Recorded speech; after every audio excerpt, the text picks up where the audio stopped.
Que a paz que excede todo entendimento se faça presente, notória sobre a sua vida. Amém, minha bênção de Deus. Sente a presença do Espírito Santo aí.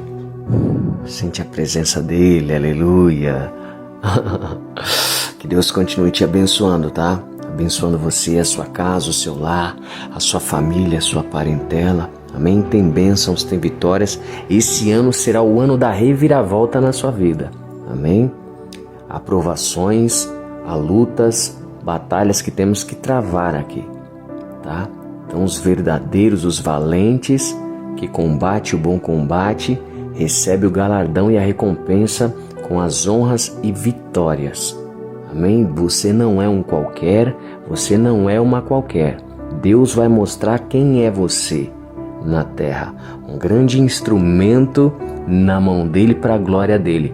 E vão temer e tremer, porque é o próprio Deus que vem com você nessa guerra e todos vão ter que aceitar, vão ter que se sujeitar a você, porque a arrogância e a prepotência desses subiu até o céu. Existia um rei Nabucodonosor que Deus deu reinos, é Deus quem dá reinos, entenda bem. É Deus quem coloca os reis para reinar e governar, e é Deus quem tira eles do trono também, diz a palavra de Deus. Você pode ver isso em Daniel capítulo 4. Você vai ver que o rei Nabucodonosor, ele começa a se vangloriar, ele começa a se achar muita coisa na terra. E aí Deus agora vai e abate ele. Primeiro deu uma revelação e mostrou que não estava legal e eles não quis obedecer. E aí o que acontece? Passou algum tempo, 12 meses na verdade, e ali ele na soberba, na arrogância, na prepotência, Deus fez crescer pelos nele que nem como se fosse penas de águia, unhas como se fosse de bicho de animal. E ele ficou 7 tempos vagando pela terra que nem bicho. Para quê? Para ele entender que Deus é grande, que Deus é poderoso, que Deus é tudo. Com ele Deus ainda foi misericordioso, né? Mas teve outro que foi Herodes, que também estava se achando, inclusive tinha perseguido e matado alguns irmãos, como Tiago, né? Tinha prejudicado os irmãos no Evangelho de Cristo. Deus mandou um anjo, o anjo tocou a espada nele assim, na graça, tá?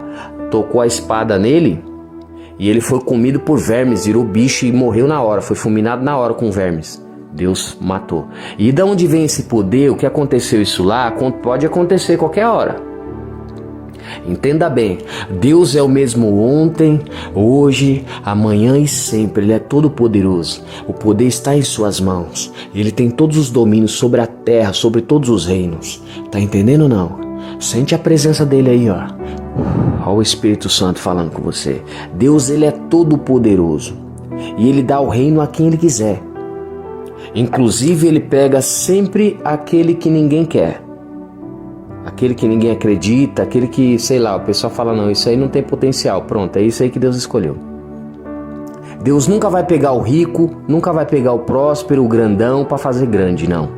Deus sempre vai pegar o pequeno para abater o grande, para abater o gigante, para dar vitória. Você não vê que Saul já estava rico, estava lá no trono e tudo, mas já não estava fazendo a vontade de Deus. E Deus já tinha desagradado dele.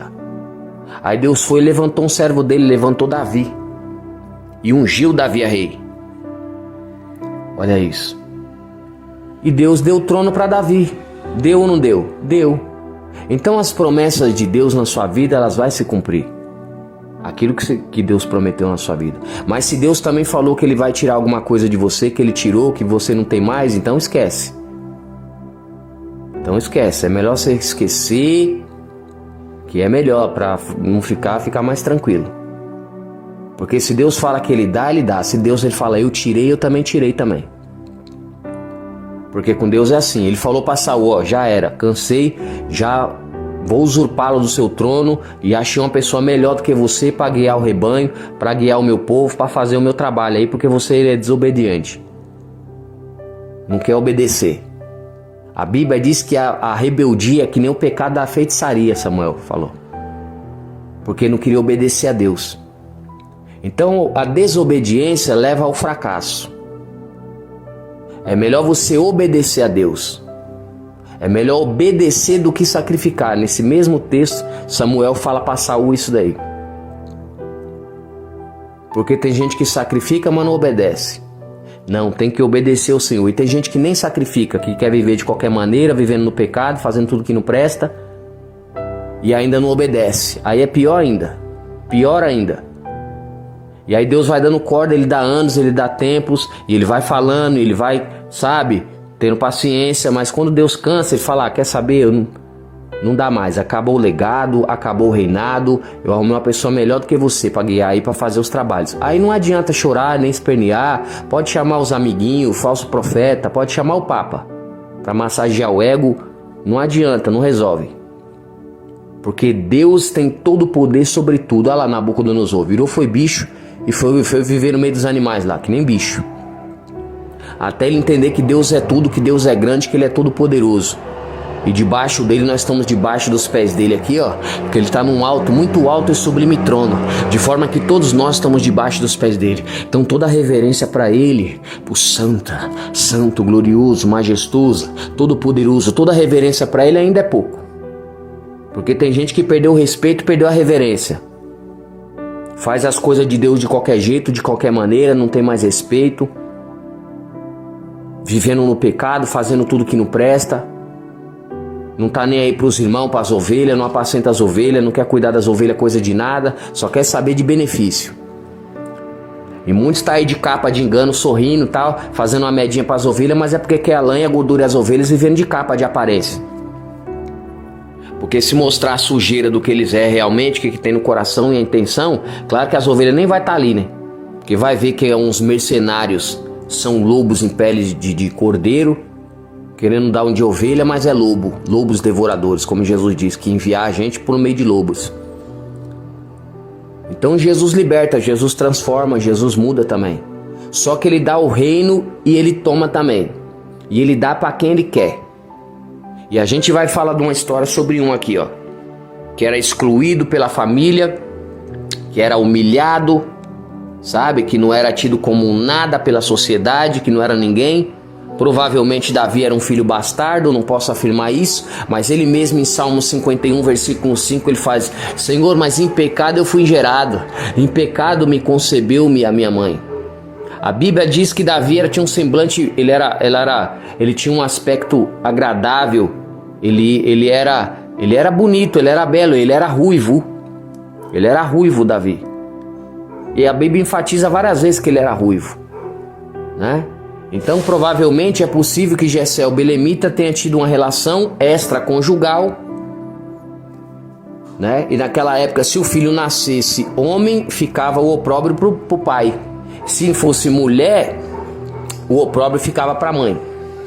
Como nasceu homem, o pai dele então teve 39 chibatadas e mais uma, né, em praça pública, e foi aquele escândalo que Jessé estava em adultério e aquela coisa era uma coisa abominável naquela época. E ainda é pecado hoje e não leva pro céu não, tá? Quem vive no adultério não vai subir pro céu não. Tá cheio de gente em adultério, subindo no altar no adultério, fazendo tudo que não presta. E tá pregando a palavra de Deus de qualquer maneira. Nada disso, santidade e santificação. Vai pro jejum e oração, santifica, sai da prostituição. Levando a palavra de Deus de qualquer jeito, e fica com a porta aberta e cheia do pecado. Aí você sobe e começa a querer pregar a palavra de Deus e começa a massagear o pecado. Ou então começa a colocar um monte de coisa que não convém na palavra de Deus e um monte de heresia. E o diabo usando. Tem que vigiar depressa. Então Jessé praticou esse erro, provavelmente. É possível. E é por isso o motivo que se ele era o filho caçula, ele era tão odiado. Normalmente o filho caçula ele é mais amado. Ele é mais amado pelo pai. Você não vê José, que era mais amado pelo seu pai? Por quê? Porque ele era o filho caçula. Todo filho caçula ele é mais querido pela mãe, pelo pai. Lógico que é. Lógico que é. É automático, é o menorzinho, é o pequeno e tal, é aquela coisa, né? Mas Davi era o caçula, o filho caçula, e era o odiado. Era o perseguido, o maltratado pela família. Inclusive pelos irmãos que o invejavam. Olha isso. Então Deus olhou e viu o sofrimento de Davi. Viu a luta de Davi. O que Davi tinha a ver que o pai dele teve um relacionamento com outra mulher e gerou ele? O que ele tinha a ver com aquilo? Nada. Olha as injustiças aí.